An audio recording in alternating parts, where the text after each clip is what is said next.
What's up, guys? Today we're going to be rolling the fenders on my 2006 Mazda MX-5. I've been waiting to do this for a long time. I should have done this a long time ago. I've been waiting to kind of buy a fender roller. I've been kind of lazy. But I had a buddy that bought one recently. He's let me borrow it. We rolled his fenders a week or two ago. So I have a little bit of experience doing it now in his car. I try to do some extra research every single time I do something to my car just to make sure I do it right and I don't mess anything up, because I want to do things right the first time instead of, you know, regretting it later and messing something up. So here's the car in the garage. Pretty much what I have is I got a heat gun here. I have used battery heat guns before that you can run off like a 20 volt amp, or what is it, 20 volt 4 amp battery, and honestly the ones that that plug in work a lot better in my experience. I'm just using a Wagner one.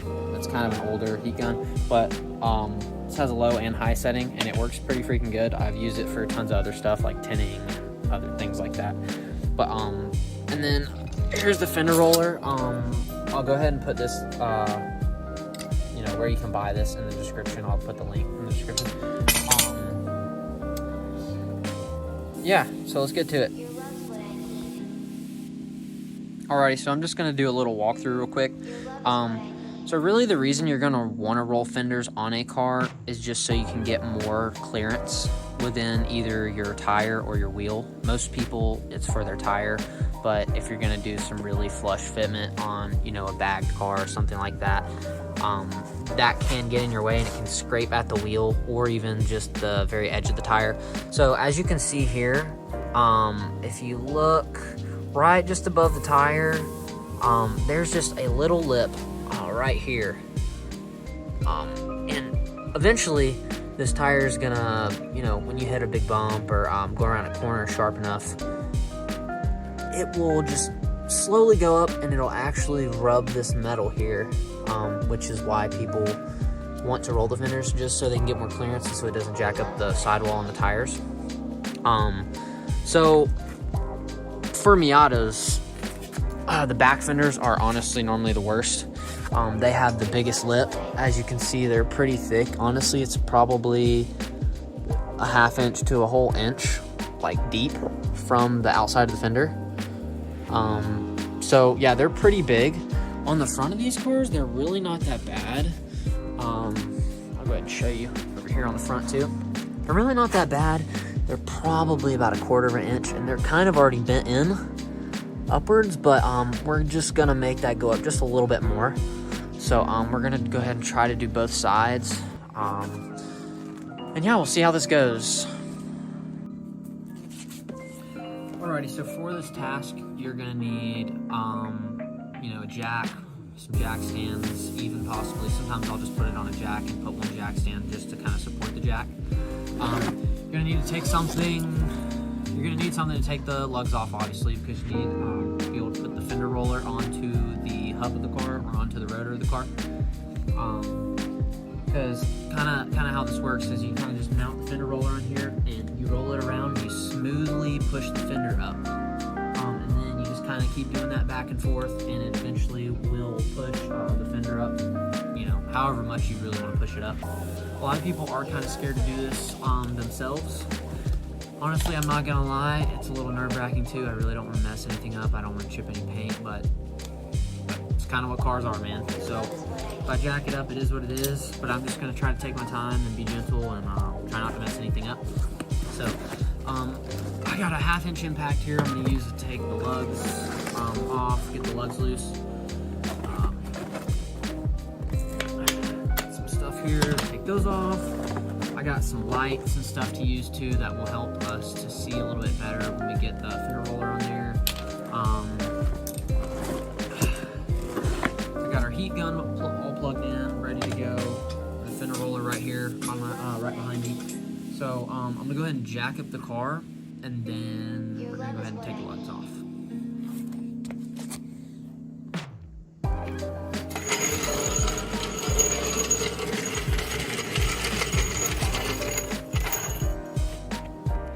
All right, on on a Miata, you're gonna have something called a pinch weld, which is just this metal piece that goes all the way across the side of the car. It is on both sides.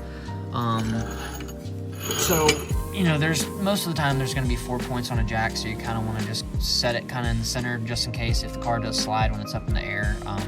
This kind of prevents it from sliding off. So, the center of the car is around where the mirror is, give or take. So you kind of just want to get that centered up with the pinch weld and just start lifting the car like that.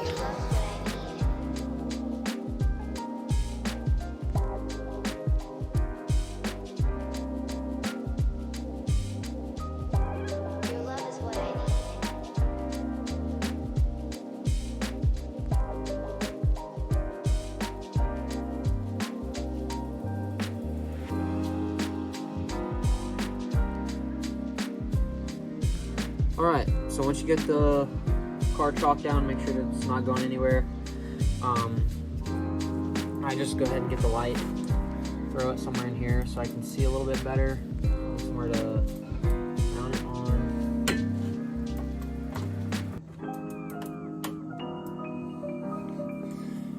And then you're going to use the heat gun. You want to make sure you get this pretty warm because you don't want to crack the paint. If it doesn't get warm enough, chip off, and I necessarily do not want that to happen, so we're just going to make sure this gets extra warm, and then we'll focus on the rolling parts after that.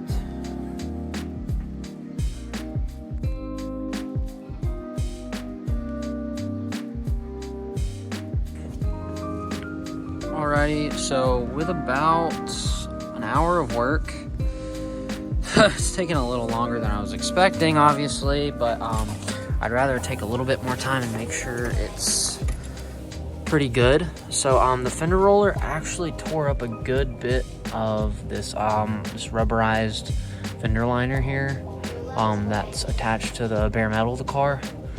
So tomorrow it looks like I'm gonna go buy some rubber coating to spray back on the bottom of this, just so no rust corrosion happens.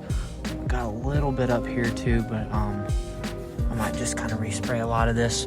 But I got the fenders rolled back pretty good. There's a little bit of cracking just on the edges, certain little areas, but nothing too major that's gonna crease over to the actual paint on the fender on the outside. So yeah, I got it folded pretty decent. It's not exactly completely flat, but I did have to use a hammer a little bit in this little area here. There is a little bit of a crease here, but I think I'm gonna try to flatten that out later. Try to get it perfect. But yeah, it's pretty good now. It kind of points pretty much straight up. So yeah, here I'll show you this side, what it looks like, and then I'll show you the other side again. Huge lip. So yeah, it's just crazy how much of a difference that really makes. Yeah, so I'll definitely be able to fit some larger tire in here, so when the chance comes, I won't have to get the fenders rolled. They'll already be rolled, so that'll help me out.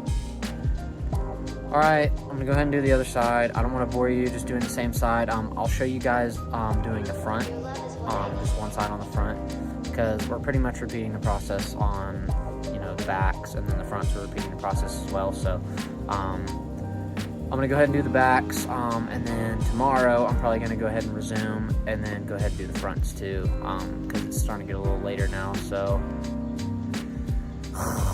all right, I'm gonna go do the other back and then get to the fronts.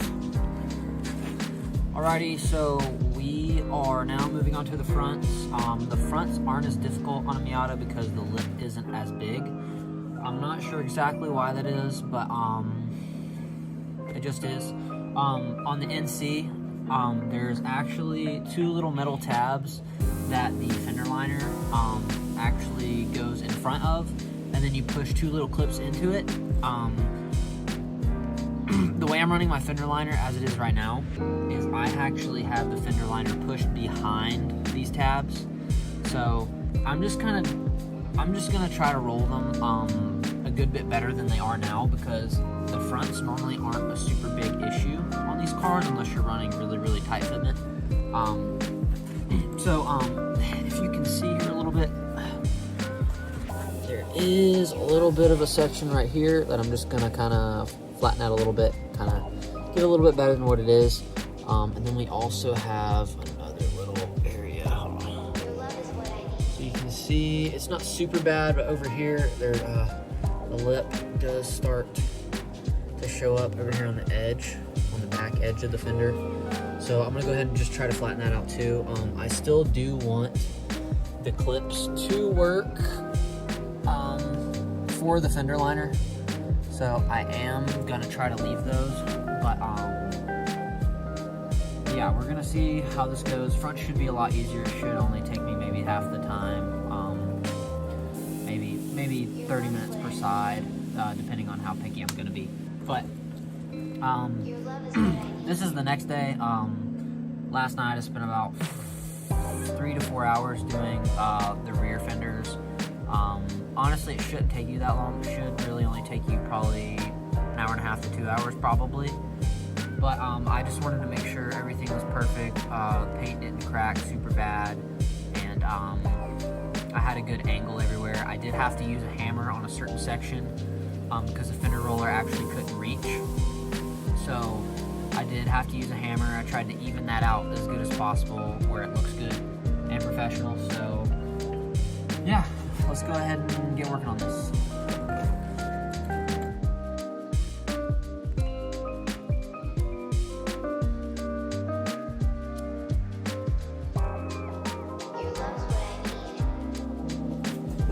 Alright, so now we are back to the step 1, heat. So now we're just going to heat up the lip of the fender, make sure it's pretty hot to the touch, and start rolling.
Got a good bit of the fender rolled.